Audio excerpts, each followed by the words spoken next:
You might be waiting today to live. You might be waiting for your life to happen as soon as you graduate, Mhm. as soon as you have the better job, as soon as you get married, as soon as there's enough money in your bank account, as soon as you get into the dream house. But one of these days, there's going to be a moment where you realize that life is today. Today is what you have, and you can either wait for whatever it is to happen, or you can start living today. Happy Friday, everybody, and welcome to the FYI podcast. My name is Micah Keneally. I'm Josiah Keneally. We're your hosts. We're in a series on FYI podcast called Yeah. But And man, the past 3 weeks, we talked about 7 money excuses that people make in their 20s. We've unpacked, like, maybe in your spirituality and your faith, you feel saved, but at the same time, you feel stuck. Mhm. And then last week, we had an amazing conversation about relationships and really what does it mean to guard your heart, to guard their heart. That episode in this series, we're getting a lot of feedback. Today, Mhm. stop making excuses. You need to stop making excuses in your life. And specifically, Micah, you used to be a boot camp trainer and a Man. personal trainer. Take us to the gym for a second. Oh man. Well, I think anytime you want to see breakthrough, you have to eliminate the excuses. You have to be so unsettled or maybe frustrated for some people or so dissatisfied with where you are at in life that you need to make some changes. And I've worked with dozens, if not hundreds of individuals throughout the years, whether it's in a classroom setting, personal training, Yeah. one-on-one, Yeah. boot camp setting, whatever that is, whether we're in the water or on land. People have personal goals, and a goal is not going to become fulfilled until you start making changes. And just like when we say you want to lose weight, oh my gosh, do you know what? It takes 10,000 calories to equal 1 pound of fat or 1 pound that you don't want Yep. anymore. So you Yep. need to burn 10,000 calories or cut your calories and work out. So even adjusting those things is essential, just even in the physical realm. So And you were going to make shirts when you worked at the gym as a like physical trainer, personal trainer, fitness instructor. oh What were man. the shirts going to say when you worked at the gym that you were going to make? Oh my gosh.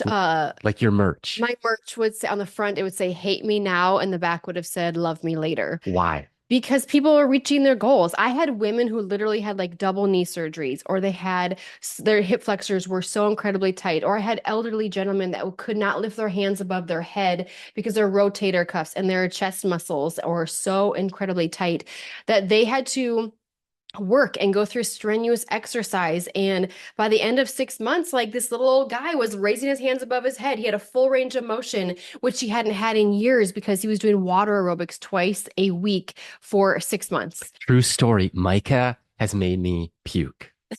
Mike has made me throw up. She has been a personal trainer, fitness instructor, and I played college baseball. I've run some marathons. I'm a decently athletic guy, but when Micah will put me through a high intensity interval training, like circuit workout, I barfed, y'all.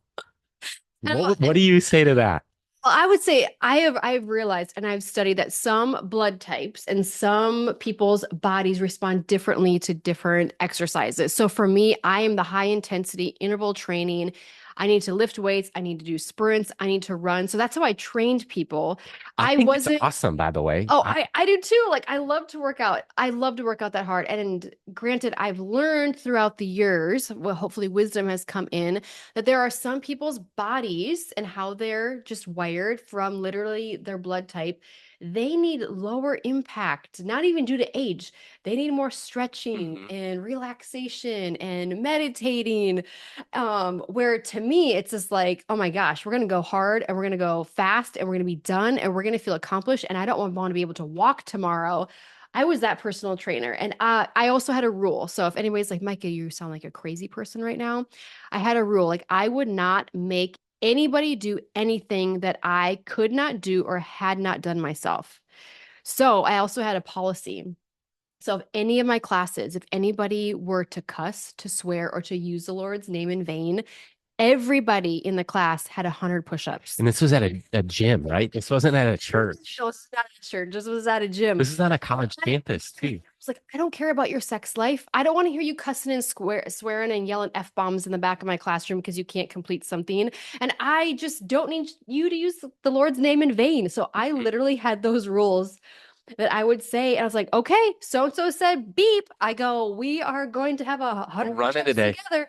So literally in the middle of no matter what workout it'd be, I'd be like, okay, 10 push-ups, let's go. And I'd do that 10 times, or I'd stack them 4 with 25 in them.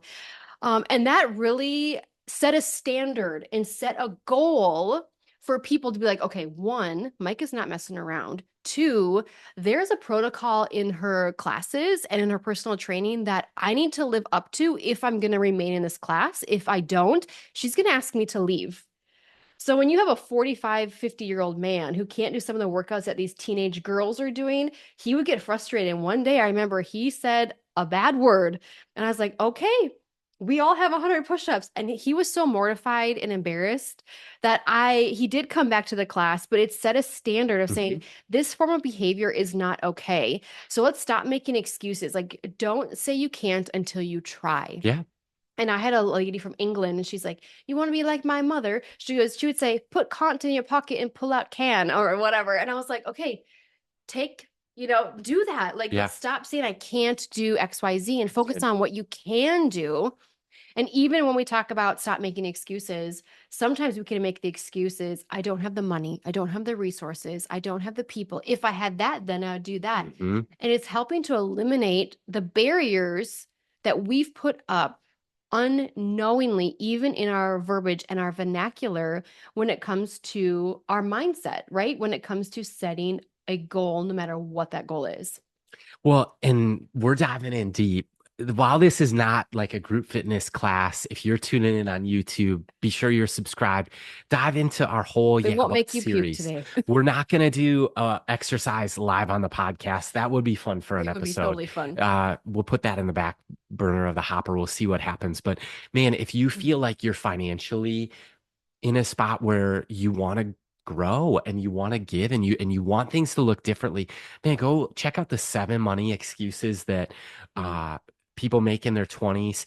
If you feel like in your faith life you're searching for God and Christianity and Jesus and prayer, but you feel you're saved, but you feel stuck, check out that episode. Or even if you are in relationships and you're jumping from relationship to relationship, what does it mean to guard your heart? Check out those recent episodes on the FYI podcast. And we start with a verse of the day.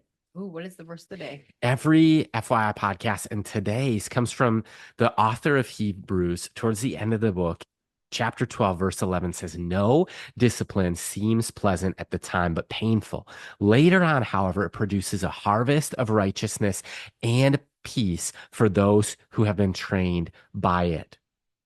I love that verse.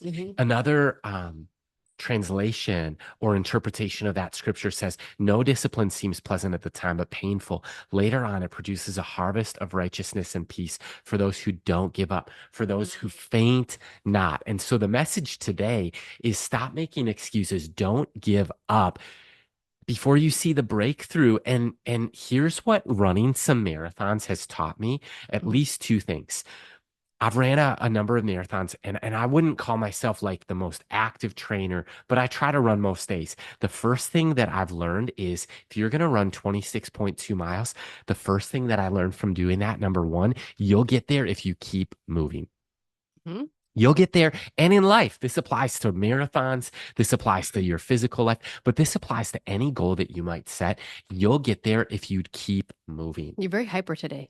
Do you have coffee without me? No, I'm ready to roll. I'm fired up on the FYI podcast. The second thing that running marathons has taught me is that you can do hard things. Yeah. Just because something is hard does not mean that it's bad. And I think that it's time that a generation rises up to the occasion, to the challenge, to understand just because something is hard does not mean it's bad. Well, I think it goes back to the thing that we learned a couple of years ago when we were part of a cohort or whatever, and it was choose your hard. I mean, it's hard to be lazy. It's hard to be active. It's hard to be in a relationship. It's hard to be not in a relationship. It's hard to save money. It's hard to Be in debt. be in debt. I mean, it's choosing your hard. And I think when you discipline yourself, the hard you get to live is the hard life that you choose. Like, And not that life is challenging hard, but it's like if everything was handed to us, that'd be actually kind of boring. There'd be no winner. We would all be vanilla. We'd all be blah. We'd all have participation awards. There'd be no incentive to anything in life. Like it would become meaningless, in my opinion, wouldn't it? Totally. I I like a remember challenge. Maybe that's just I, me. I love a challenge. You need to do something hard. You need to stop making excuses. And then here's the thing, when you do hard things in a marathon, there's a medical dropout tent. They won't ask any questions. They'll give you a band-aid if you need it. They'll give you a massage if you need it. Like they'll help you. Oxygen if you need it. Right. But if you don't need to drop out, one great option is to keep moving, keep going. You might not get there as fast as you thought. You might have some bumps or bruises or aches or cramps or pains along the way, but you've got to keep moving. You can Mhm. do hard things. And then, man, you'll get there if you just keep moving. I get this from Mark Laram, who oversees men's ministries in the state of Minnesota. He's a friend of ours. Mhm. And one of the things that he says is that he says this about men of God. I would apply it to all life stages. Four things that we need to do in life. First is reject passivity. Second is to accept responsibility. Third is to lead courageously. And last is to invest eternally. And Mhm. I think it's time that a generation rises up to reject passivity. I can't stay here anymore. I'm going to accept responsibility for my life, for Mhm. my spiritual life, for my romantic life, for the decisions that Mhm. I'm making, for the friendships that I'm surrounded by, for my faith life. And then I'm going to lead courageously. I'm going to do Mhm. hard things. I'm going to go after it with a tenacity, with a fervor, with a boldness, and I'm going to invest eternally. And one of the memes or posts on Instagram that I've been seeing a lot Which is one? it's like a child looking into a mirror. The reflection is an old person looking back at them. It's animated, but the old person is saying to the young person, it's a short trip. Enjoy it. Be sure to enjoy it. Mhm. Well, it makes me think of so our younger is 3 years old, and she literally just asked me yesterday. She goes, "Mom, when can I be big like you? When can I be old like you? When am I going to get old like you?" And I'm like, "Baby, it goes fast." I go, "It is one day at a time." I go, "It feels like yesterday when I was your size." And she's like, "It did? It does? It did?" Like, and I'm like, so for a 3-year-old to understand or start asking the questions about the brevity of life and how fast time goes, and to hurry up and to grow up. Oh my gosh, what a misconception of life. So I mean, I'm not saying make excuses and stay in childhood as long as you can, but it just makes me really realize like, wow, even our kids, even the alpha generation is asking questions about the brevity of life. Even they're asking questions about how do I get to where you are, mom? How do I get to be where you are, dad? Am I going to be taller than you? What am I going to do? So if the human soul is specifically designed to be in community and to rely on something in the supernatural, which we believe is God on this podcast, and then we have an opportunity to tune in with the Holy Spirit and wisdom and knowledge in the process, we can make the best of every day and make every Yeah. day count by choosing to discipline ourselves in the ways of the biblical context and to be thriving instead of feeling like we're surviving. Mm. Maybe you're listening, you're like, oh my gosh, Mike, I'm just trying to survive this thing called young adulting. Thriving is not even in my dictionary right now. I just want to encourage you. Maybe this episode will hopefully spark some interest in your spirit and your heart to take the excuse out of the equation and start leaning into your time, your treasure, and your talent to be like, wow, I can eliminate all these excuses and this negative thinking, and I can replace it with positive reinforcements of who am I? What am I passionate about? What do I enjoy doing? Where do I want to be? That's right. And then asking yourself, where do I begin and how do I get there? Because I think Well, we know where we want to be sometimes. The hardest question to kind of answer to fill in whatever season it is the how. and it's like the next right step, right? Yeah, it is. And sometimes we don't even know what that is. So it's like, okay, I have this goal. Now, how do I get there? And it's one step at a time. Totally. I mean, how do you complete an elephant? They say take one bite at a time, Oh my gosh. and to hurry up, to hurry to get there and to forgot how you arrived to your goal and destination what a shame because you missed the scenery. And it makes me think of some friends. So, Josiah, when we were right before we were married, we went to California. We did the John Muir Trail, 50 some miles in the mountains. I'm talking like backpacks, Oh yeah. feet in, feet out, Crampon spikes. trekking poles, You're right. everything. But in that process, the people we teamed up with, there was another couple that was engaged. So girls in one tent, guys in the other. The four of us traveled together.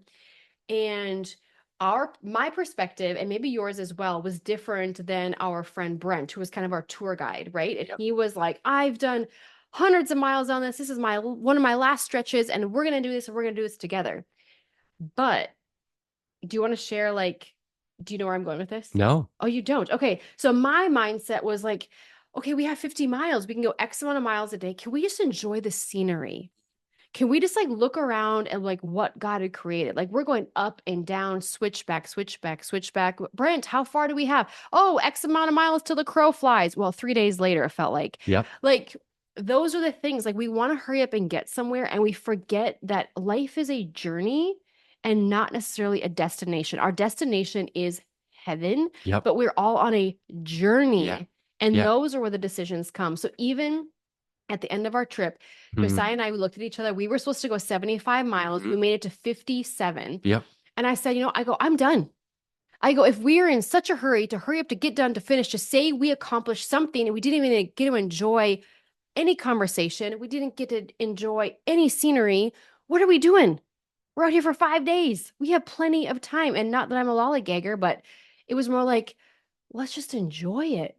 Mm-hmm. And by the time we said, hey, Brent, we're stopping here, we're splitting ways, we'll meet you on the other side whenever we decide to get there in 2 days. And he said, oh my gosh, I have been looking at this all wrong. Like I've wanted to hurry up to get this done, to check it off my bucket list, to say that I did the John Muir Trail from start to finish. All my miles are logged, all the trails are logged. He goes, but I forgot to like sit and enjoy the scenery that God has blessed us with in Yep. the process. Yep. I mean, take it every way you want, but that's where my mind went right there. Well, I think the idea is there is a moment in your life where you might be waiting today to live. You might be waiting for your life to happen as soon as you graduate, Mhm. as soon as you have the better job, as soon as you get married, as soon as there's enough money in your bank account, as soon as you get into the dream house.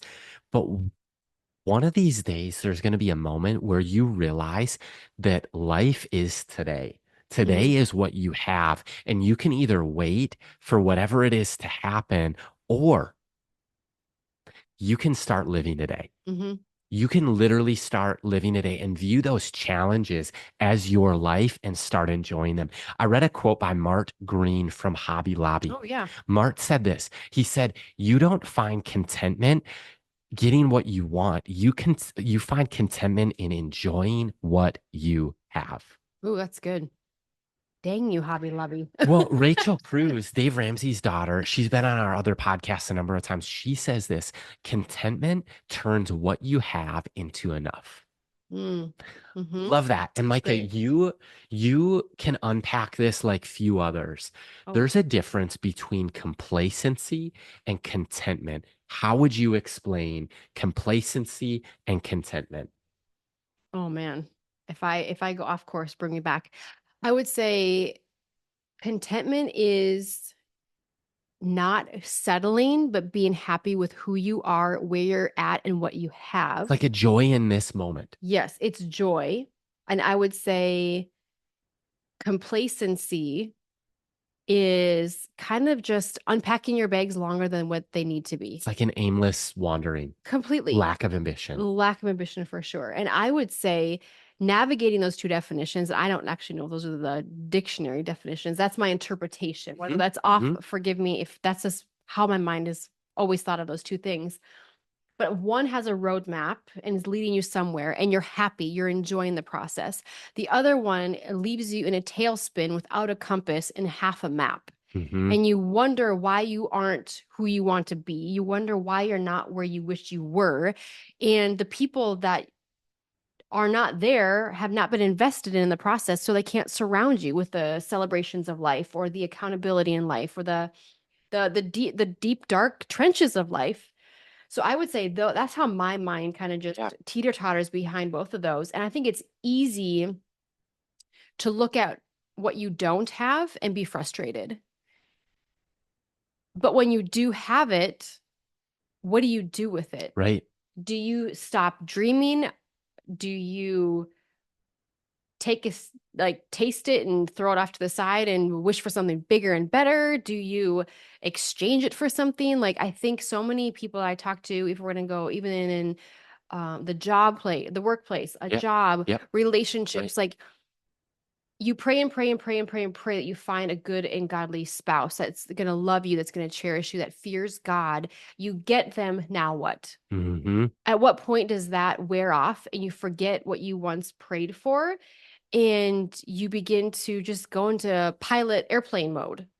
You're just like, okay, pilot mode, let's just go, going through life. And then you really do find where you once were, you know, happy with what you had, it turns into this form of complacency. Right. And if we're not careful, we can fuel those thoughts. And I think that's where the positive mindset and the negative mindset, wishing and looking at the grass of somebody else, because we always say, oh, grass is greener on the other side. No, the grass is green where you water it. Yeah. Where are you today? And are you watering what you have? Because if God can trust you with a little, he can trust you with a lot.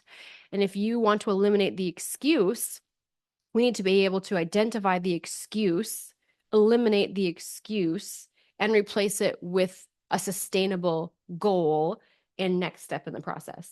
It's so good to go back to the John Muir Trail. We were getting up, like gearing up for this trip with our friends, and we actually, the four of us, sat down and watched a Netflix documentary together. Mhm. There was this iconic quote in this documentary where they followed a lot of people on the John Muir Trail, part of the Pacific Crest Trail that spans from Mexico to Canada Mhm. through California. And we just did the California section right by Yosemite. Mhm. But in this documentary, do you remember the quote? They're I like, do not. the top isn't the top. And so these people, they trained for months. They got there and they thought the top of the mountain was the top, Was but then it there was another mountain. right? And I think that'll preach, because that's like, how true is that with life? That when you get to the top of whatever your goal is, it's like the now what? The top isn't the top, is what we're submitting to you today. But I want to highlight, as we close, really practically, Mhm.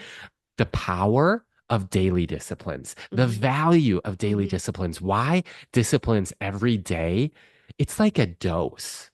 Mhm. You need a dose of discipline every single day in your life, whether it's spiritually, reading your Bible, journaling, spending time in the presence of God, whether it's with friends. You could either go fast in life alone or far in life together. Right. What you can do is you can spend, what the average is 6.6 hours a day by yourself in isolation, or you could spend 60 minutes uninterrupted, unhurried with your friends. The value of daily disciplines is vital. Daily disciplines lead to dividends. Right. Come on, somebody. And I just broke it down this way. The value of daily habits looks like this. If you were to save $8 a day, doesn't sound like much, That's but a Starbucks for me. right? $8 a day is 3,000 a year. Mm-hmm.